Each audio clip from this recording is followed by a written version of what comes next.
you live streaming it?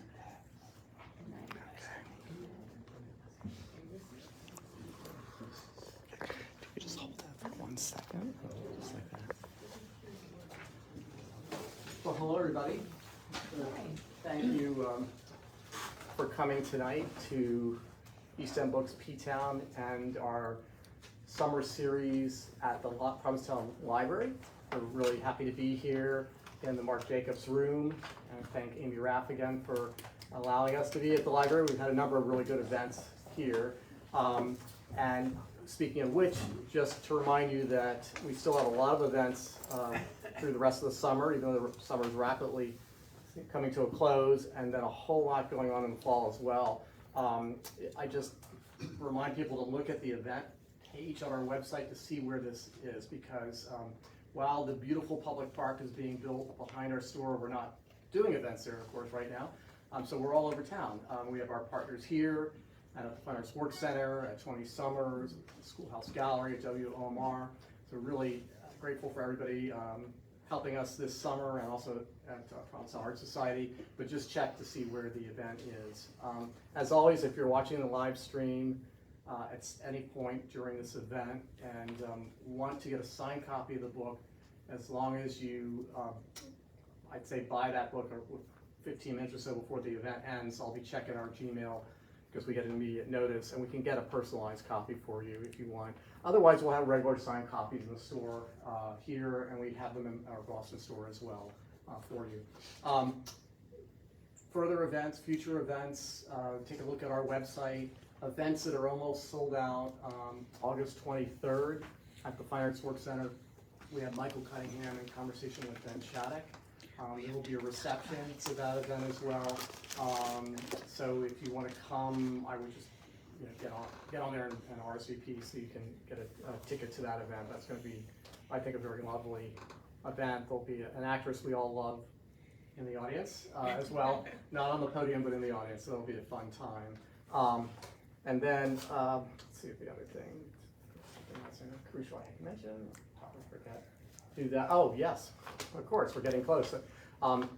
In September, the 8th annual Provincetown Book Festival will be happening. We just, they've got the full listing on their website, and I now have on our website, the East End Books Ptown website, the link to their website, but also all of the books are on there. So hopefully you'll be able to join us for the festival, but if you can't, you can order the book from any of those wonderful authors that are coming, and we'll get it signed for you, and you can pick it up or we'll ship it out to you. So take a look at the website and come to the festival. It's an incredible lineup of people, including a number of people we know very well who spent a lot of time here, like Adam Moss and Michael Cunningham and other people, Julia Glass, co-founder of 20 Summers. So it's going to be quite an event. So tonight, I'm going to just very briefly mention who we've got here, and I'm going to actually ask Michael to introduce our special guest, since he's featured in the book, and I'll let you do that introduction. But I did want to say that this is it's a beautiful book. If you haven't seen it yet, earlier, and I think it was in May, we had 20 Summers event at Schoolhouse Gallery, which was just a beautiful event.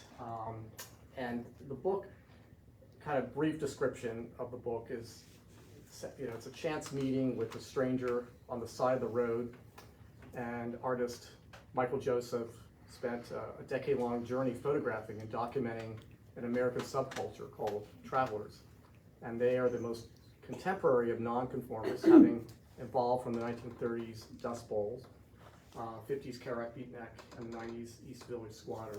Michael presents his work in this new book, Lost and Found, A Portrait of American Wanderlust, through visuals and audio. You can go on his website and see that, or listen to that. His current portrait project is set in Provincetown called Wild West of the East, and that's still up, right?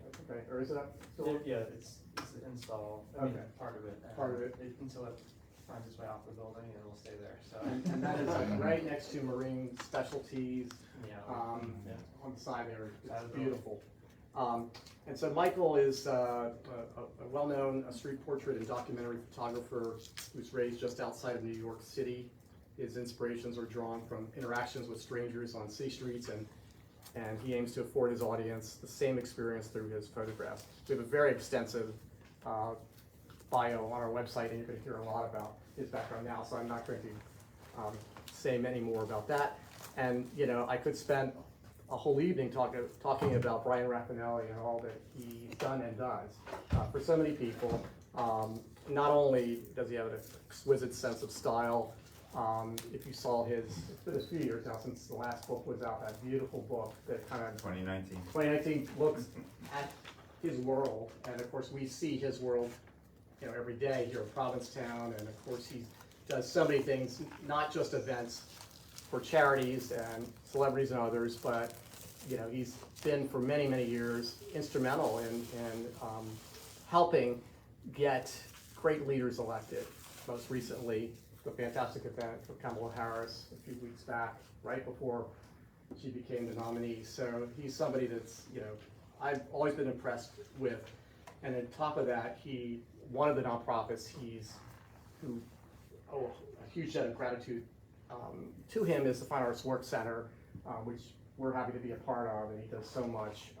So it's a thrill, really. He's one of those uber busy people. It's a thrill that he's here as well to be in conversation with Michael. And then I would like, Michael, if you would do the introduction of our special guest tonight. And we want to thank everybody for coming tonight. Thank you. So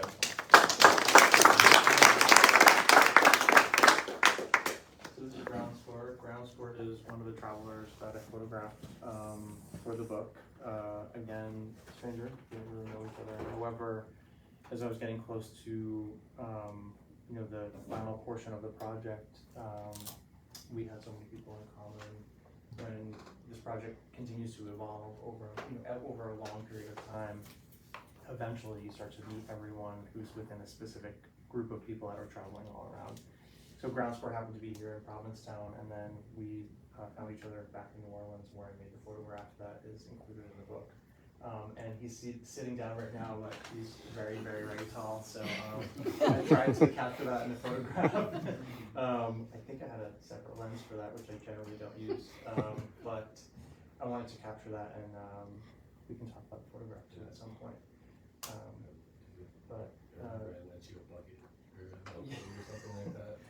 Yeah, so sometimes I'm shorter, so I need to stand on some things to get these photographs taken. But yeah, so we did that in New Orleans, and then back again in Provincetown next year, this year, and we'll talk about traveling. Yeah, and look, you're taking poetry this year. You've been traveling around for the past 6, almost 7 years. Been on the road since I was like 17. I grew up in Ohio, and I was working in the kitchen at the time. Can you folks speak a little louder? Yeah, thanks. Unfortunately, we don't have mics, so yeah, thank you. Thanks. Sorry, thank you. So I started traveling about 6 years ago. I was living in Ohio. I grew up in Cleveland, and I lost like everything when I was 17, and I was working in a kitchen. And every summer we would collect these like beautiful, exquisite people of like the rails and the road, and they would come in and make pasta for my chef. And these 2 kids really stuck out, River and Phoenix. I've still never seen them to this day. I couldn't even tell you what they looked like. But they were like the nail in the board that really got me thinking to start traveling. Then when I turned 20, I lost my house. I got like robbed at gunpoint and everything. So I just decided to quit my cooking job and spend the little money I had to take a bus, because I didn't know how to hitchhike or ride freight trains or even take care of myself yet. So I spent the little money I had from a bus to like the bottom of San Diego, like almost near Tijuana. And I got there, and I was so excited to be on my own for the first time. So scared. I didn't know how the world worked. I didn't know that there was magic everywhere. I didn't know how to connect to random humans on the street and like share my stories and experiences with them. And then I just started talking to people, and I started meeting people. And like I didn't really like the name I was given at first, and I was really good at finding things. I kept finding things on the beach. These old guys just started calling me Ground Score. And like that name to me means like manifestation. It's like the circle I have on my palm. whatever I want, I can just write it into this little circle, and it'll just like appear. It might take a couple of days, you know. Too long after that, I went to San Francisco. I met my first train hopping dirty kid. His name was Doom. He took me from San Francisco, from Oakland, from the Ghost Yards all the way to Sparks, Nevada. And I got abandoned by my first like road dog. And then I really had to figure it out from there. And like over the years, I've met so many beautiful souls on the sidewalk, so many radiant sirens. I call my friends were sirens of the sidewalks. And so many of them are just, they get lost in the day-to-day, trying to like help themselves, trying to get themselves right mentally, physically, and spiritually. And some of them aren't here today, but like for some reason I'm still here. And I think it's to pass on their message and like relate their stories through like poetry or music or painting or portraits like this. There you go. So I met, thank you for that. I can't wait to dig into it a little bit more. I met Michael a number of years ago, and he started to talk to me about his work and what he was doing. And you even, ground score, talking about, you know, to me it's sort of that, however you want to define magic or coincidence or intersections of meeting people, right? When we started talking, Michael started telling me what he was working on, and slowly but surely over time started to share images, or you had a show in New York, and he just mentioned it to me, and then I ended up texting him and saying, where's that show again? And find myself in this gallery somewhere in New York, looking at these images that had, you know, in my eyes, because I never love to, I don't like to tell people what to see, but to me they were sort of both haunting and emotional. I think magic is a really great word for it, and that is what I see in these images in the book. So to take a step back for a minute, because I can't help myself, I'm curious, Michael, if you can define what a traveler actually is. Is there a true definition? Yes and no. So there's many different forms of what a traveler is, and you can let me know if I'm saying this right or not. In meeting so many people over a period of 10 years, I had to sit down and think, well, how do you really define what a traveler is? In the beginning of the book, there's the introduction is written by a traveler, and it literally starts and says, a traveler is, or travelers are, and it just defines it right away, and that's what I wanted for the book. So I wanted a traveler in her own words to describe exactly what she thought traveling was, but it's just one person as well. So after meeting so many travelers, there's many reasons why, you know, I work the term kids because everyone's younger than me now. Dirty, well, yeah. So you can, you know, dirty kid, gutter punk. There's so many, you know, so many different terms, some more derogatory than others, I would say, that you would find along the way, but traveler seems to be the preferred term. And doing some research and going all the way back into history, if you look at like the Dust Bowl era, you know, 30s hobo, you can find tattoos and symbols that, you know, people picked up from time. But in the 30s, people would travel because they needed to for work. It was different. The parents sent the kids out to go find jobs, and then they came back or didn't come back. But there's a little piece of that the symbols and signs, the, you know, taking things with you and working along the way, that kind of came along with it. Then in the 50s, you have Jack Kerouac, you know, on the road, the sense of freedom and going out and finding life. And then into the 70s, which is the hippie generation in Haight-Ashbury, then you roll that into the East Village in the 90s, the punk squatters. And if you look at, you know, that's the squatters' rights tattoos and all of these other symbols that come up. And then you look at today's modern version of what that is, and I would call that the traveler. So travelers leave home for multiple reasons. It's, you know, it could be the need to get out and feel like, you know, this isn't what my life is. I don't belong here. I need to find people that like myself, and I feel like a lot of people can relate to that in their own personal way.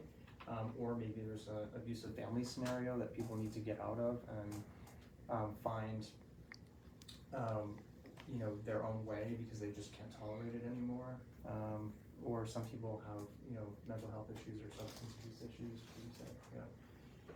So there's kind of multiple reasons, but they all find one another. Essentially, I would call it a found family. Would you agree?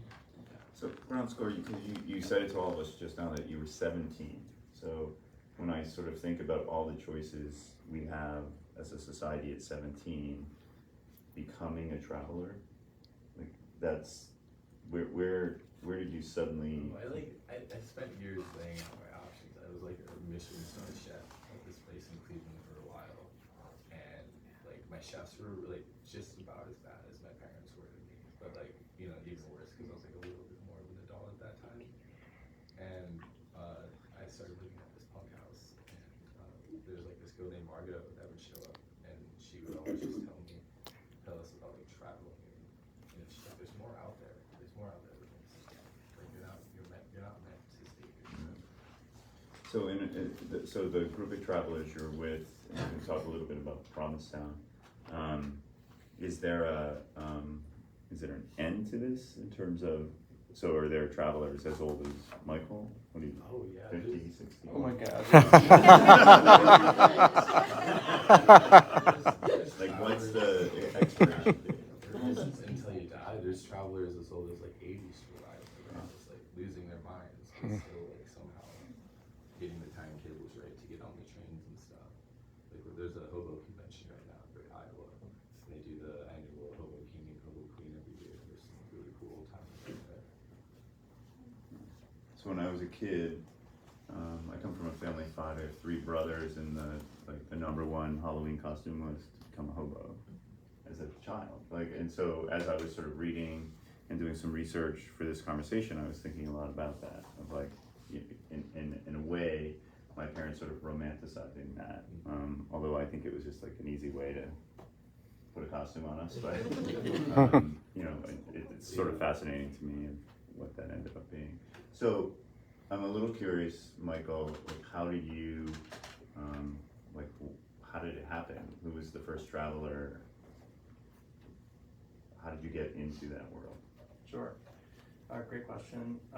None of this, everyone being here, or ground score, this book, or anything that I did wouldn't have happened without a chance meeting. Actually, Megan was there. I was Believe in it or taxi. not. That's right.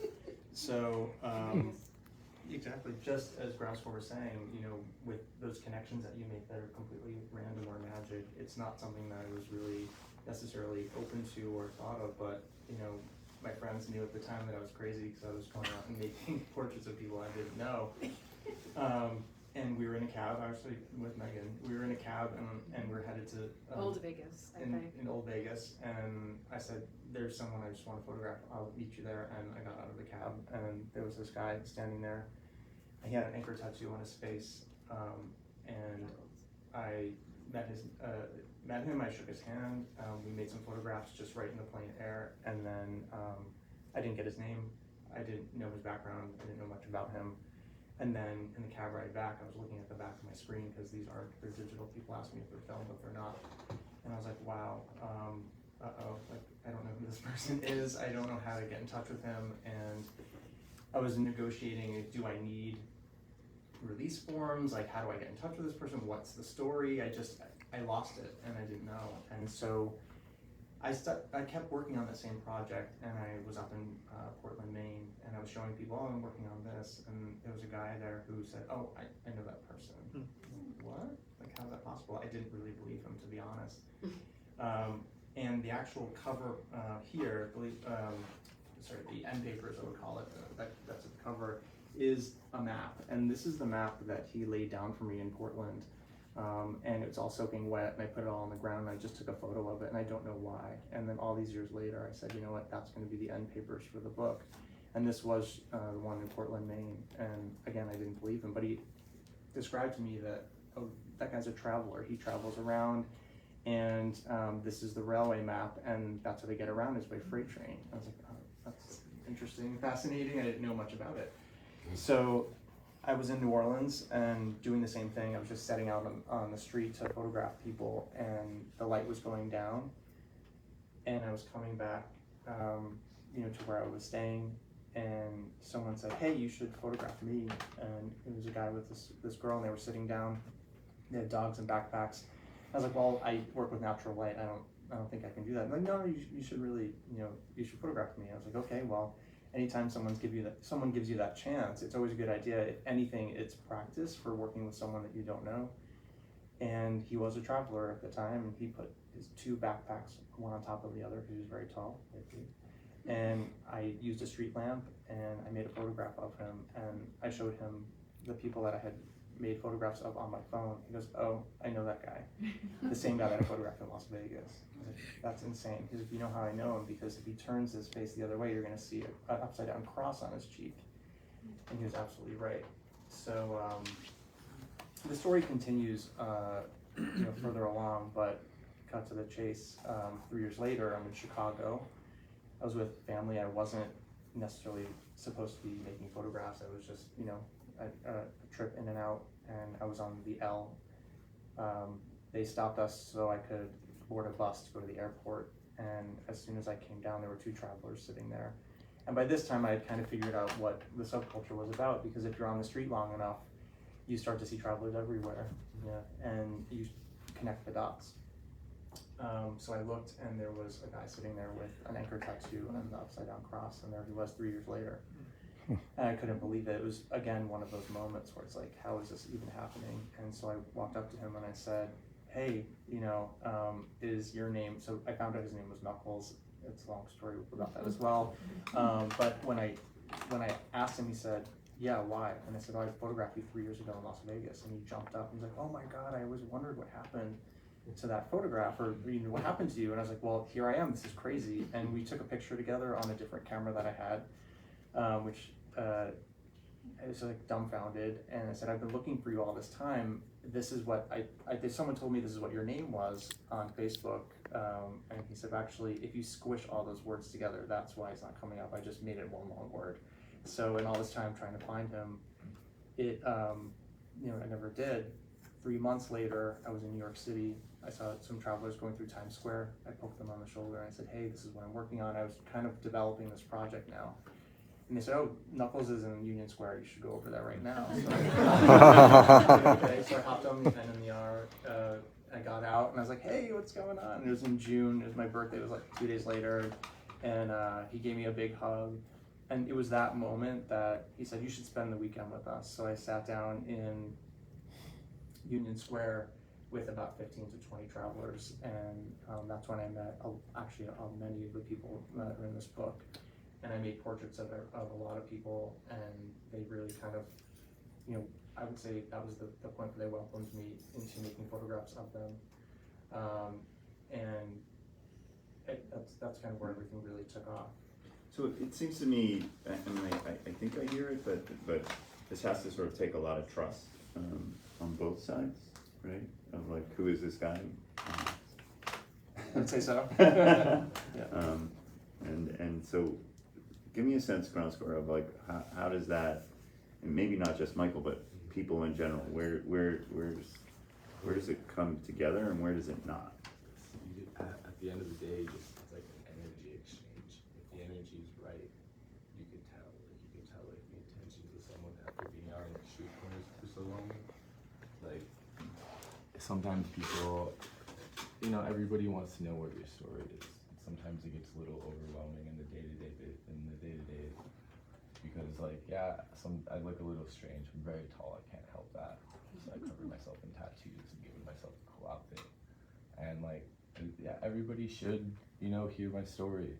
But sometimes people just have like really weird, wicked intentions to kind of like manipulate us because we're kind of like in their eyes down on our luck. But in other ways, we're richer in some more in different aspects of life. But like when I met you, I knew your intentions were good. Like you came up, you're like, I finally found you. It was like my first day back in New Orleans after like a whole 9 months just like away traveling and stuff. I was hanging out with my cat, like catching up with some old friends on the street, and like you just came up so like vibrantly radiant. You're like, hey, how you doing? Like I finally found you. Like we've been following each other on the internet for a while. I'm fascinated because you brought up New Orleans and that's actually something Michael and I had in common when we first started talking, because randomly, and believe it, it's random, my company did the 300th anniversary in New Orleans, and that was just by coincidence because of the mayor of New Orleans was at a dinner that we did and said, I want to hire that guy. Why am I telling you this? Because I'm very curious about New Orleans, Provincetown, like where else, or if you were going to map that out in the United Like States. other hubs. Yeah, are there hubs, sort of like the airlines? I guess so it's this like, is a hub. It's like a port. It's like the end of the world in like a dirty kid's in the dirty kid term. Like there's no train lines like we get here. There's like a ferry, or you could hitchhike, or you can get a ride, or like walk or ride your bike. But like Provincetown, is from what I've heard of it, this is my second summer here. It used to be like a really crazy place that was just like open up cars, and it still is. Still is. I see it like every day. But sometimes it's hard to like exist as like an outdoor dweller in such a like a high society city because people look at this different, people treat us differently. But yeah, there's like other hubs, you know, like New Orleans, because it's a place where we can all go in wintertime. It's like the haven for dirty kids. We can go hang out at the tree. We have a memorial at this tree every year for all of our lost and fallen friends and lovers. We go have like a little biking funeral for them on the Mississippi River. And, yeah. so in a sense, are you moving with the climate? The climate, it could be there's seasonal jobs. There's like back in the day, you can still work on wheat farms, but like a couple of years ago, it used to be like really good money. And we go to California and ride the trains up and down the West Coast to go to different farms in the season, go plant and trim and shuck and buzz and all that. And there's like wheat harvest and blueberry harvest and strawberries and apples. And that's all up here in New England right now. There's some up in Montreal and Canada. There's a lot of different seasonal farm work you can do. There's also, seasonal busking. I'm a full-time poet now. I've been typing for about 4 years, have a typewriter on me at all times. Before that, it was a banjo. I have friends that carry around accordions and full like circus ring shows, and we have everything that we could possibly need in a backpack. Lean into the poet for me. So is that something you felt, or did you say, I see an opportunity to make money? It's a little bit of both. I met my friend Calvin in New York City a couple of years ago, and he wasn't the first poet I met. The first poet I met was in New Orleans, my friend Shannon. But Calvin really struck an impression on me. He's one of my best friends to this day. And he had his typewriter, and we were in Washington Square Park, and I was selling art prints at the time. I just saw him making all these really cool connections with people. I'm like, hey, I want to try that one day. And then a couple of years later, one of my lovers from Alaska brought back their grandmother's typewriter, and we went down to Bourbon Street to go sell some art prints because I make like collages and stuff. And just something clicked that day. Like, when you pick up an instrument that you've always wanted to play it, and like you play it, and it's like it sounds so good, you just want to keep running with it. And at first, it was really hard to like talk to anybody. I've been doing it like every day for like 4 years, and I can talk to like anybody and everybody. And like sometimes people don't even tell me a whole lot of information about themselves, so I have to like use that magic, that like weird traveler magic inside to like reach in, share. Can I share an observation with you? So, I was on Commercial Street, and you were across from me, but probably didn't know that I was there. And I was watching, and there was a guy who came up to you, and you typed out a poem for him. And then you went on to do your own thing, and he started to walk about halfway, from where you were past me. And he started to read it, and then he started like crying, like weeping. And then he went back to you, and he gave you a really big hug.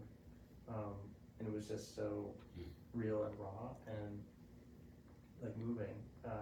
And one of the reasons I bring that up too is that I feel like there's such that people look down upon travelers so much. They see you on the road and think that maybe you're not intelligent. Yeah. But then when you read the poetry that Ground Score does, or the writing that a lot of these travelers will send back to me about their lives, it's poetic, it's lyrical, it's beautiful, and it's completely opposite from what perceptions would be. So it's pretty great. So, look, this is the second time we talked about, or I heard this, so that, is it they're misjudging you? Is it disrespect? Like what, how do you, and you know, so that happens, but, so what do you do with that? It can be a little bit of both sometimes. Sometimes people come off all hot-headed and fiery. That might not be their true intentions. That just might be the way that they've been brought into this world. And, you know, like, I'm a clown. I do like really cool clown things back in North. I like my own sideshow thing. So like I use the form of sacred clowning when people come and mess with me and try to bully me on the streets. Like, yeah, you could use violence, you could use hate. I use love, kind of tough love. It's funny love. You know? Give me an example. Like sometimes people will come up and just like look at us and we have to explain to them like 6 times what we're doing, even though there's a sign and everything. And they're just like, so this is your full-time job? Like, this is what you do all the time? Like, how do you pay rent? You know, like there is no rent. It's summertime. I'm living on a sailboat right now in the woods. But, you know, you're like, do you talk to your cashier this way? Like, do you talk to the person behind the counter when you're getting your coffee this way? You know, just like we kind of take the words, chew them up a little bit, and spit them out like a funny, rhymy way. We get really good at that in New Orleans. Like New Orleans is just like they shit talking people. You can say what you really mean out there. Somebody will snap back at you. It's like you learn something real quick. So, Michael, help me understand, this is much bigger than a passion project, this is a part of you now, right? Very much. So, like, why? And Good question. and what does it look like? Like, what's tomorrow look like? What does 5 years from now look like? Oh my god. Those are heavy questions. Don't you love that question? I hate that question, but anyway. Alongside with that, someone once asked me, well, what does it say about you? You know, it's because the artist is always somewhere within the work. And I wouldn't have made photographs of travelers if I didn't connect with what was going on in some way. It wouldn't make sense to do that for 10 years. Like, you have to be interacting and getting something, giving something and getting something in return as a result of that. So for me personally, it was learning what travelers do and their philosophy and how they live. It was opening myself up to that and absorbing what that was that attracted me to keep making these photographs, I would say, and learning their stories and the lessons that are mind altering in a way, because there's a modern society and how our day-to-day goes, and they're living in a completely different way that a lot of people don't even grasp or understand. Because but some people are brought up to live in a certain way. You say, okay, well, I'm going to go to school, and then after school I'm going to go to college, and after college I'm going to get a job, and then I'm going to get a good job, and then I'm going to raise a family, and then I'm going to make money so I can support that family, and then my kids are going to go to school, and then they're going to you're in that constant wheel, and that's not necessarily the way that we all have to live, right? And Provincetown is a great example of that. It's a place where people come to be absolutely free, and it's a different way of living for a lot of people. So it was parts of my own life that I was able to, either take from that and learn and digest, that I could kind of put into the work and then push it back out to the world. So I guess that's... Does the community change? Next question. It does. We we have like a code, like a traveler code. We stick to it. If you're like, What does that mean? like be good to yourself. Take care of the earth around you. It will take care of you. Could be people like no tolerance for any of that shit. But you can see the door. So Donald Trump's